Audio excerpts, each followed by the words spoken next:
Tapi kalau tanggal 1 belum niat kurban, ada rezekinya tanggal 5. Ya sudah, sejak tanggal 5 itulah. Jangan sampai cukur rambut dan potong kuku. Idza arada ahadukum an yudhhiya, arada, dia sudah menginginkan, sudah berniat, sudah bermaksud. Ya Rasulullah.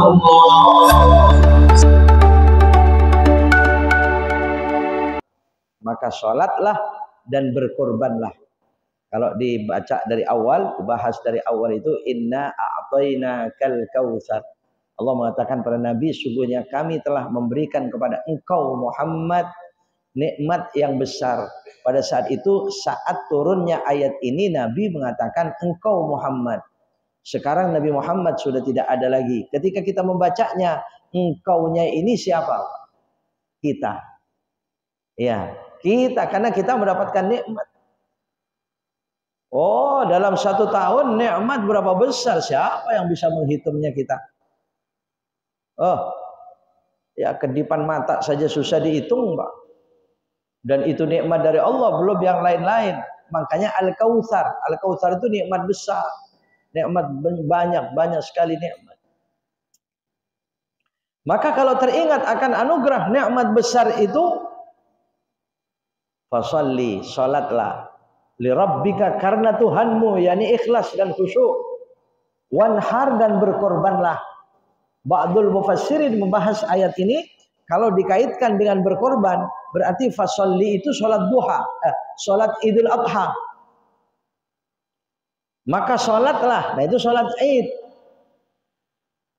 Ya salat-salat yang lain pun juga bentuk daripada syukur. Apalagi Idul Adha. Iya, makanya jangan disepelekan, Pak. Kadang-kadang ada orang, cuman sunnah, nggak dilakukan kan nggak dosa, nggak apa-apa lah, nggak sholat. Jangan ya, jangan karena sunnah terus mengatakan tidak apa-apa, itu salah, itu tidak benar. Hadirin rahimakumullah, itu menurut ayat Al-Qur'annya. Wa hiya sunnatun muakkadatun wa syi'arun zahirun. Kurban itu adalah sunnah muakkadah, sunnah yang sangat dikuatkan, dan syiar yang sangat nampak. Yang bagi liman qaddara 'alaiha an yuhafidha 'alaiha. Maka seharusnya dan semestinya orang-orang yang diberikan kemampuan berkorban itu betul-betul dia harus melaksanakannya. Ya kita jujur, kalau memang mampu ya katakan mampu. Wa dhahaba Malik rahimahullah ila wujubiha. Imam Malik rahimahullah itu berpendapat wajib hukumnya kurban itu, Pak. Oh, ya Rob, berat ya. Pengikut Imam Malik ini berat ini. Hukumnya wajib. Wajib berarti kalau tidak melaksanakan dosa. Dan menurut ya dalam penjelasan kitab ini, Pak, ini tidak dibatasi, tidak ada ta'alluqnya. Enggak ada syaratnya, wajib kalau itu enggak. Pokoknya Imam Maliki wajib. Ada pengikut Imam Maliki nih? Ada, Pak? Ya kalau ada berarti wajib itu. Kalau enggak melakukan dosa itu. Ya Allah, ya begitu berat, begitu tinggi itu perintahnya itu. Ya cuman jangan seperti kata kawan saya ya. Kadang-kadang orang itu kalau yang berat-berat enggak mau ikut imamnya. Tapi kalau yang enteng-enteng ikut imamnya. Ya. Misalnya batal laki perempuan, enggak batal wudhu laki perempuan, ikut Imam Maliki karena enteng. Ringan, enak. Nah, begitu korban, pindah imam. Pindah madhab. Wah, ini wajib berat ini. Saya madhab lain aja dah. Ya jangan begitu, Pak. Ya. Ini Imam Maliki saking hati-hatinya. Ya saking beliau ini menganggap penting itu kurban itu. Karena besarnya pahala yang dijanjikan oleh Allah, jangan sampai tidak melakukan setiap tahunnya itu. Kalau Imam Abu Hanifah, Imam Hanafi, yajibu alal muqim bil baladil musir. Wajib bagi orang-orang mukimin seperti kita ini, mukim di tempat itu, di wilayah itu, di negara itu, tapi musir, dia mempunyai rezeki cukup untuk membeli binatang korban itu, hewan korban. Makanya dianjurkannya di sini jujur. Kalau memang mampu jangan bilang nggak mampu. Ini al-muqim bin baladil musir. Ya, Imam Abu Hanifah. Ya. Ya, kalau kita berarti ya wajib Pak, karena kita ini mukim. Ini berarti dua imam yang mengatakan demikian. Mengatakan wajib itu. Cuman kalau Imam Maliki tidak ada ta'alluqnya. Jadi tidak ada syaratnya. Kalau Imam Abu Hanifah syaratnya dia mukim, bukan musafir. Sekalipun orang musafir boleh di tempat itu, bukan nggak boleh orang musafir. Orang musafir datang tamu ke sekitar kita ini dari kampung, entah dari mana. Kemudian dia ingin kurban, boleh.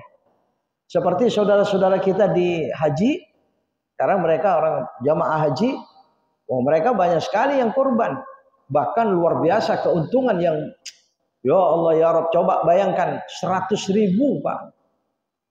Berarti kalau motong satu kambing sama dengan motong 100.000 kambing. Dan itu pelaksanaannya setahun sekali di Idul Adha dan hari Tasyrik saja. Orang umroh nggak bisa. Orang umroh tidak bisa. Dan kalau orang itu haji tamattu, dua yang dipotong. Ada kambing dam, ada kambing kurban.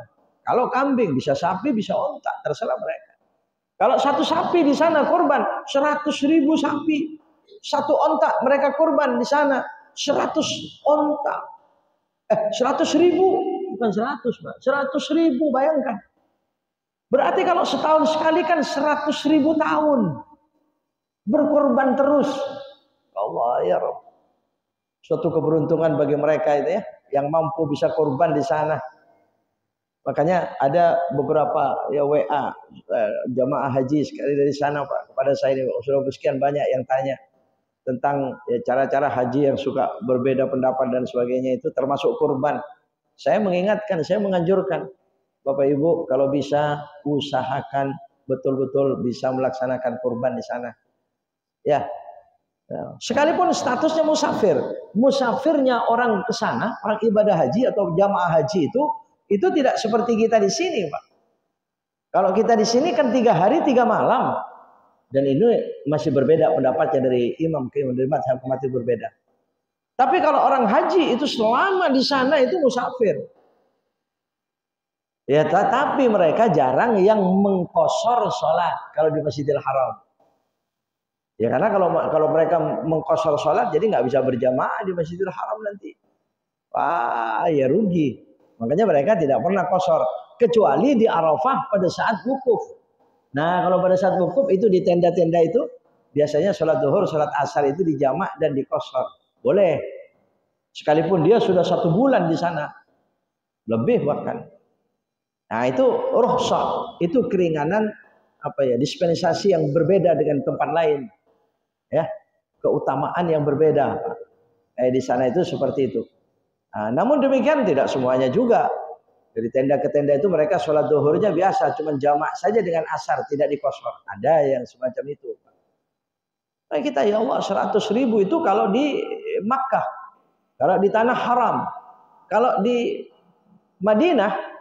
Kan haramain ya, 2 tanah haram di Madinah 1.000 atau dalam suatu hadis 10.000. 10.000 saja sudah luar biasa Pak.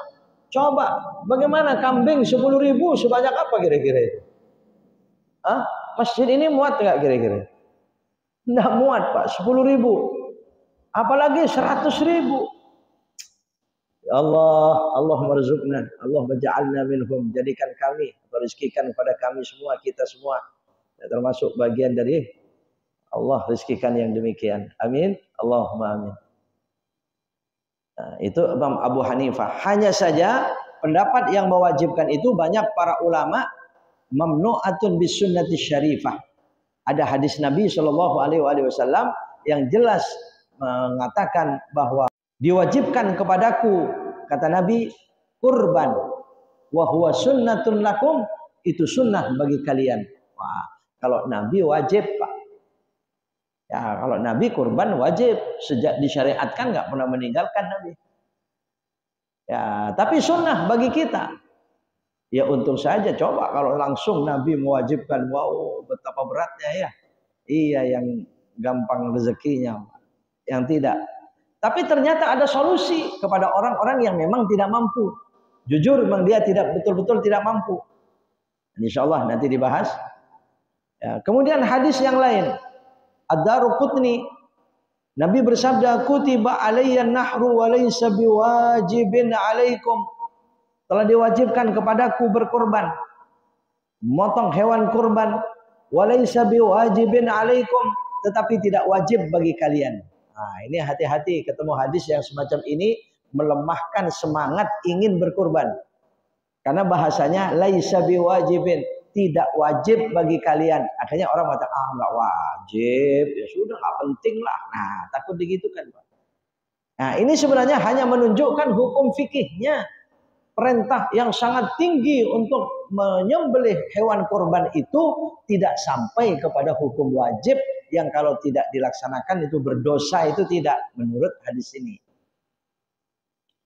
Dan hadis berikutnya.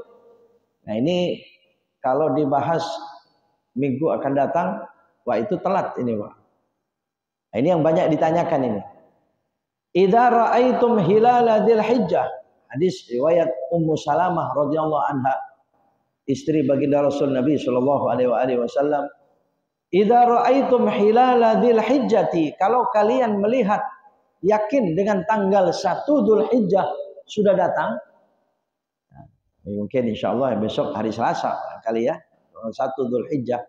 Wa arada ahadukum an yudhhiya, dan kalian telah berniat, bermaksud untuk kurban. Maka dari sekarang ini, hari ini sudah, ini coba sampai sudah ditutup ini, kan sudah banyak sekali yang ingin kurban. Betul? Berapa Ustaz? Sudah 26 orang katanya. 28 orang, Masya Allah ya. Oh 4 ya, 4 sapi ya, 28 orang. Iya. Masya Allah, kepada 28 orang ini, kalau sudah besok masuk tanggal 1 Dzulhijjah, arada ahadukum an yudhhiya falyumsik an sya'rihi wa adfarihi. Sebaiknya menahan diri, jangan sampai mencukur rambut dan memotong kuku. Ya. Dari tanggal 1. Kalau dibahas akan datang ya kelewatan, Pak. Nah, ini kita saling mengingatkannya sejak hari ini. Makanya ya mumpung ini hari ini nih terakhir, tolong lihat kuku-kukunya, Pak. Kalau panjang hari ini potong. Supaya tidak motong besok tanggal 1 ya. Dan seterusnya. Apa rambutnya yang mau dirapikan. Jangan masuk tanggal 1 Dzulhijjah bagi yang sudah niat kurban. Tapi kalau tanggal 1 belum niat kurban, ada rezekinya tanggal 5. Ya sudah, sejak tanggal 5 itulah. Jangan sampai cukur rambut dan potong kuku. Idza arada ahadukum an yudhhiya. Arada, dia sudah menginginkan, sudah berniat, sudah bermaksud. Wah, saya baru ada rezeki ini. Wah, saya kurban. Ya, nah, itu demikian ini. Lalu kalau ditanya, nah ini suka menjadi pertanyaan dari majelis ke majelis itu, Pak. Kenapa kok dilarang itu motong kuku, motong rambut ya, apa namanya, cukur rambut itu kok. Dan rambut ini bukan rambut binatangnya. Di sini dhamir daripada ansya'rihi, hi-nya itu kembali kepada ahad. Ahad itu artinya salah seorang. Jadi orang mudhhi, orang yang berkorban, bukan binatang korbannya. Jadi rambut di sini bukan rambut kambingnya, kuku di sini bukan kuku kambingnya. Kambing berkuku enggak? Ada kukunya? Ada ya? Iya, rambutnya jelas ada. Sapi ada kukunya? Ada. Ada ya? Ya, tapi bukan kuku kambing, bukan kuku sapi, bukan, Pak. Kuku kita, rambut kita. Nah, kenapa kok begitu? Rambut enggak ada kaitannya dengan kambing, kuku enggak ada kaitannya dengan sapi, itu ya enggak ada sebenarnya. Itu semuanya ujian dari Allah Subhanahu wa taala akan ketaatan kita yang tinggi dengan keikhlasan perintah tersebut. Melaksanakan perintah tersebut. Kalau orang ikhlas, taat yang tinggi kepada Allah, oh tidak akan banyak tanya. Nah, ini biasanya orang kalau sudah dapat perintah itu banyak tanya. Ya. Seperti kaum Nabi Musa ketika suruh motong sapi, lihat itu pertanyaannya. Ya kan? Qalu du'u lana rabbaka yubayyin lana ma hi. Qala innahu yaqulu innaha baqaratun safra'u faqi'un launuha tasurrun nadhirin. Berapa kali itu? Nabi Musa jawab lagi. Mereka tanya lagi, banyak tanya. Ya. Dan ingat, kalau dengan perintah Allah Subhanahu wa taala itu banyak tanya, banyak membantah, tunggu saatnya dia akan mendapatkan kesulitan-kesulitan dari Allah Subhanahu wa taala. Bahkan bukan cuma kesulitan, tapi kebinasaan. Fa innama ahlakal ladzina min qablikum kathratu masailihim li anbiyaihim. Kama qala Rasulullah sallallahu alaihi wasallam. Nabi mengatakan, dulu Bani Israel itu binasanya itu karena memang banyak tanya kepada nabi mereka. Dengan perintah Allah, jadi cerewet, Pak. Musa kan sapi itu banyak, ada yang gede, ada yang kecil, ada yang tinggi, ada yang rendah. Ada yang warnanya kuning, ada yang macam-macam. Sapi yang mana sebenarnya? Padahal seandainya tidak banyak tanya, asal sapi. Tapi karena banyak tanya, akhirnya dipersulit dengan pertanyaannya sendiri oleh Allah Subhanahu wa taala. Akhirnya diperintahkan suruh cari sapi yang setengah mati, susah ketemu sapinya itu. Karena jangan terlalu tinggi, jangan terlalu pendek, jangan terlalu kuning, jangan terlalu putih, jangan terlalu besar, jangan terlalu kecil, jangan terlalu gemuk, jangan terlalu kurus. Dapat sapi tidak terlalu kurus, tidak terlalu gemuk, terlalu tinggi, nggak cocok, Pak. Susah akhirnya. Nah, ini kalau orang cerewet biasanya dipersulit dengan cerewetnya sendiri. Apalagi kepada Allah Subhanahu wa taala. Makanya taat. Juga demikian. Kalau soal kita tanya, kok begitu? Kenapa? Sebagai ilmu boleh. Kenapa kok dilarang memotong rambut, potong kuku dan mencukur rambut itu? Bapak saudara-saudara sekalian rahimakumullah. Berapa banyak perintah Allah Subhanahu wa taala itu yang tidak masuk akal. Itu semua sebagai ujian bagi kita. Ujian ketaatan kita, keikhlasan kita kepada Allah. Ini perintah dari Allah, saya harus melaksanakan sekalipun tidak cocok dengan akal dan pikiran saya. Iya, Pak. Banyak yang tidak cocok. Terus terang kalau mau jujur, itu sholat subuh jam 4:30 itu nggak cocok, Pak. Lebih cocok jam berapa maunya? Sholat subuh. Maunya jam berapa? Jam segini baru adzan subuh, baru cocok. Iya. Nggak cocok sebenarnya itu.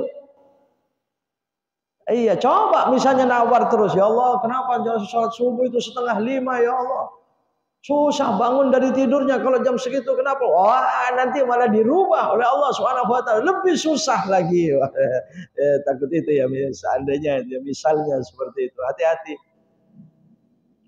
Hadirin rahimakumullah.